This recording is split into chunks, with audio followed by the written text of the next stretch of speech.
Al-Fatihah.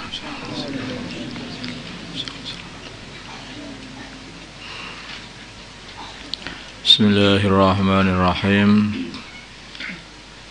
Bahsul Masail Senin 12 Jumatisani 1442 Hijriah 25 Januari 2021 Masehi. Masalah meracun ikan.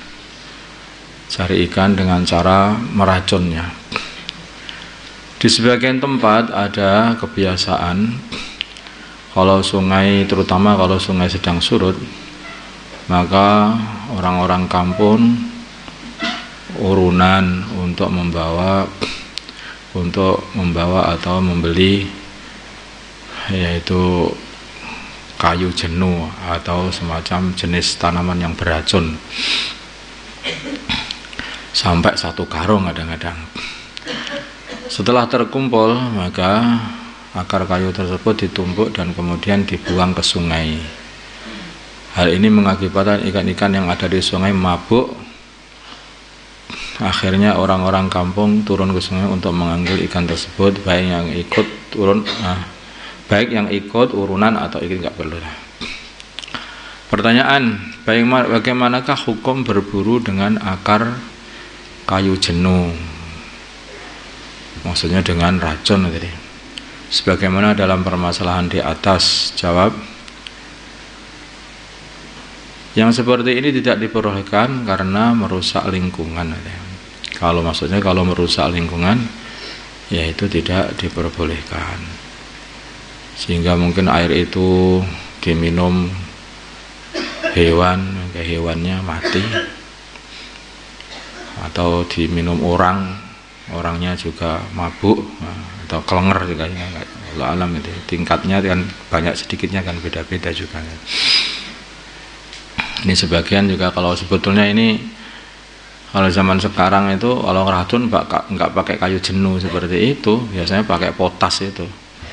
Nah, biasanya nggak ada kayu jenuh itu zaman sekarang itu jarang sekali lah itu orang zaman kuno zaman dulu itu. Kalau sekarang ya pakai potas itu langsung itu merusak sekali.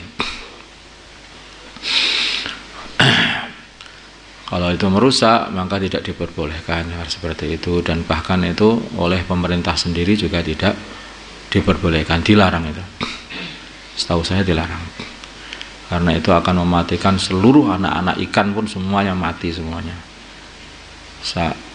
Bayi-bayinya, mbah-mbahnya semuanya mati semuanya. Itu sudah enggak tersisa di situ itu. Dan juga kalau mungkin obat-obatan itu juga merusak makanannya ikan juga itu. Hal ini juga menjadikan jadi merusak lingkungan yang seperti itu. Merusak ekosistem.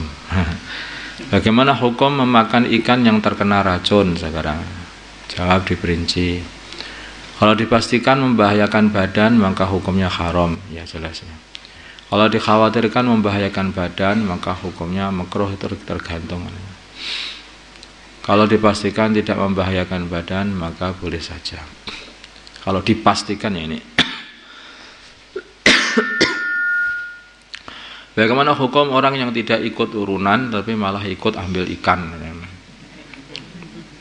Nah, kalau yang urunan ridho untuk diambil maka ya boleh saja.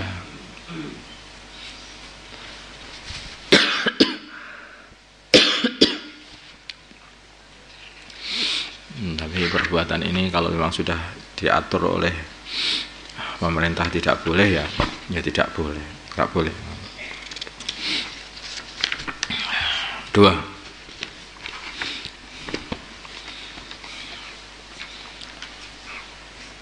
Masalah mengonsumsi kerupuk rambak dari kulit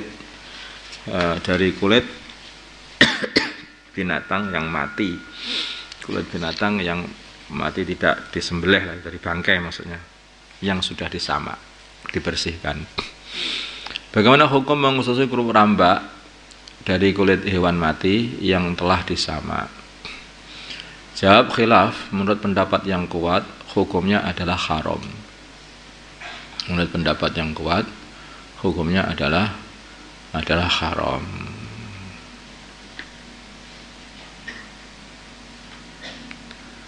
Masalah kekharaman mengonsumsi kulit bangkai yang disama adalah termasuk qaul qadimnya Imam Syafi'i, yang dianggap qaul ini dianggap lebih kuat daripada qaul jadid. Ini boleh para ulama lebih memilih qaul qadimnya Imam Syafi'i daripada qaul barunya Imam Syafi'i. Ini termasuk masalah ini. Nah, qaul barunya itu mendapat kalau sudah disama ya itu suci dan juga halal.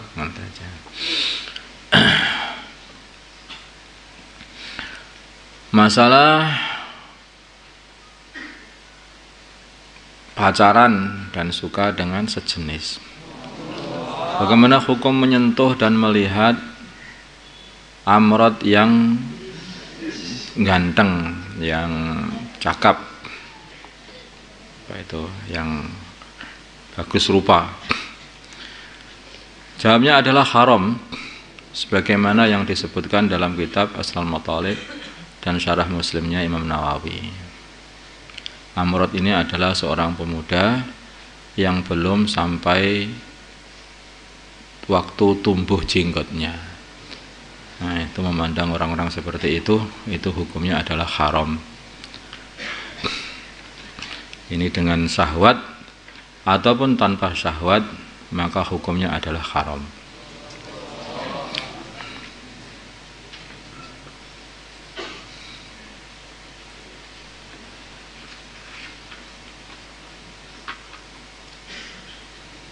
Fa'innahu yahrumu an-nadharu ilaihi ila wajhihi wa sairi badanihi sawa'un kana bi syahwatin aw bi ghairiha. Jadi haram melihat wajahnya amrod ataupun badannya amrod itu dengan syahwat ataupun tanpa syahwat. Itu semua adalah haram kecuali kalau ada hajat. Hajat itu diantaranya adalah karena ada jual beli, karena ada untuk mengobati atau untuk mengajar, untuk mengajari, itu juga boleh. Tapi itu pun hanya liqadril hajah, ada seperlunya saja. Kalau tidak perlu, makanya ngajar anak-anak yang masih amrod ini juga harus betul-betul ada tatanan, ada aturan. Anak amrod itu ya anak kelas 1, 2, 3 itu belum tumbuh jenggot ya. Anak satu kelas 1, 2, 3 itu makanya guru-guru kelas 1, 2, 3 ini juga termasuk terdedahkan pada fitnah juga. Itu makanya harus hati-hati, hanya boleh melihat itu liqadril hajah saja. Kalau tidak ada hajat, tidak perlu dilihat. Karena gurunya guru itu Abdullah bin Abbas itu aja, beliau itu mengajari murid-muridnya, ada amrod langsung lari sembunyi. Ada fitnah lewat. Itu begitu caranya.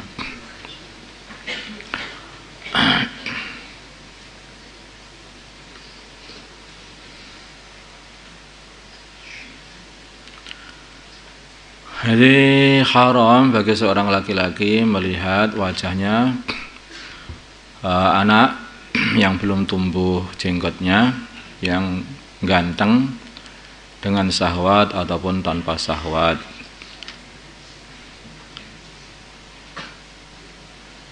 Itu takut fitnah atau enggak takut fitnah juga sama saja. Ini madhab yang paling sahih seperti itu. Fitnah itu apa ya? Hati itu ketika melihat itu ya ada rasa pengen menyentuh atau pengen menyentuhnya, begitu saja. Demikian juga nggak boleh juga khalwah, apalagi khalwah dengan amrod itu juga nggak boleh. Yang ini seperti ini juga hukumnya sama ya. Itu seperti dengan wanita dengan wanita. Nah, hati laki-laki dengan laki-laki, wanita dengan wanita itu juga sama saja. Kadang-kadang itu juga ada hal seperti ini, dan itu hukumnya adalah haram. Hukumnya adalah haram. Termasuk juga yang tidak diperbolehkan, bahkan ini umum, yaitu tidur satu alas. Ini banyak dalam satu alas, apalagi satu selimut itu sudah nggak boleh. Ini satu alas saja sudah tidak boleh.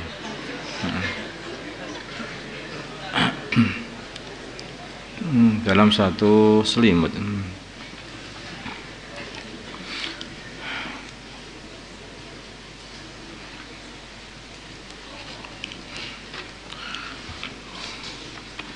Kemudian orang yang kumpul bersama mereka ini kalau tidak menghentikan perbuatannya bisa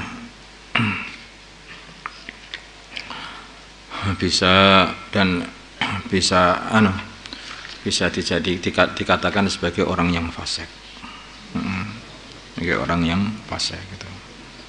Kalau tidak menghentikan sama mereka itu. Kemudian yang nomor berikutnya adalah bagaimana hukum memberikan suatu pemberian kepada mereka, kepada seorang teman wanita yang karena cinta ya, atau sama teman laki-laki karena ada laki-laki memberikan teman kepada seorang wanita, atau seorang wanita memberikan kepada seorang laki-laki, atau seorang laki-laki memberikan kepada laki-laki yang lain, atau seorang wanita memberikan kepada wanita yang lain, membuat satu pemberian dikarenakan suatu kemaksiatan atau satu syahwat yang satu kemaksiatan gitu. Bagaimana pemberian itu? Memberikan barang kepada mereka ini gitu. Ini ada hukumnya adalah haram syadidut tahrim, kata Imam Nawawi. Itu haram yang sangat-sangat haram. Dan orang yang tidak menghentikannya, menghentikan perbuatannya ini dikatakan sebagai fasik, riwayatnya ditolak, dan wilayahnya juga ketolak. Jadi ini sangat-sangat berbahaya hal seperti ini. Sangat-sangat berbahaya. Makanya kadang-kadang alasan muharraman itu memberikan satu hadiah kepada sesama teman wanitanya atau sesama teman laki-lakinya, bahkan laki-laki kepada perempuan atau perempuan kepada laki-laki. Nah, yang seperti itu semuanya adalah haram. Itu adalah haram. Bahkan sebagian ulama mengatakan urusan ini seharusnya lebih diperhatikan ya. Karena kadang-kadang kalau orang itu seorang laki-laki memberi wanita itu kayak agak rasa berat, tetapi laki-laki memberi laki-laki nggak ketoro aja dan nggak ada orang yang tahu, kayaknya seperti itu, sehingga memudahkan dan meringankan. Atau seorang wanita memberi kepada seorang wanita yang lain karena mencintainya, bukan cinta cinta yang haram maksud saya itu. Bukan cinta karena Allah, karena syahwat. Nah, itu yang begitu itu adalah haram hukumnya. Itu hukumnya adalah betul-betul haram. Syadidut tahrim. Kalau ada kata-kata di atasnya haram, mungkin Imam Nawawi akan mengatakan di atas haram apa itu. Maka hanya dikatakan haram syadidut tahrim.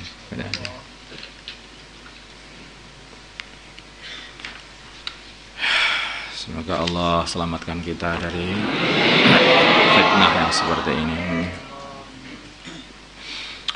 Allahumma salli ala sayyidina Muhammad wa ala ali sayyidina Muhammad wa sallaita wa sallamta wa barakta wa taraham wa hananta ala sayyidina Ibrahim wa ala ali sayyidina Ibrahim fil alamin innaka Hamidum Majid.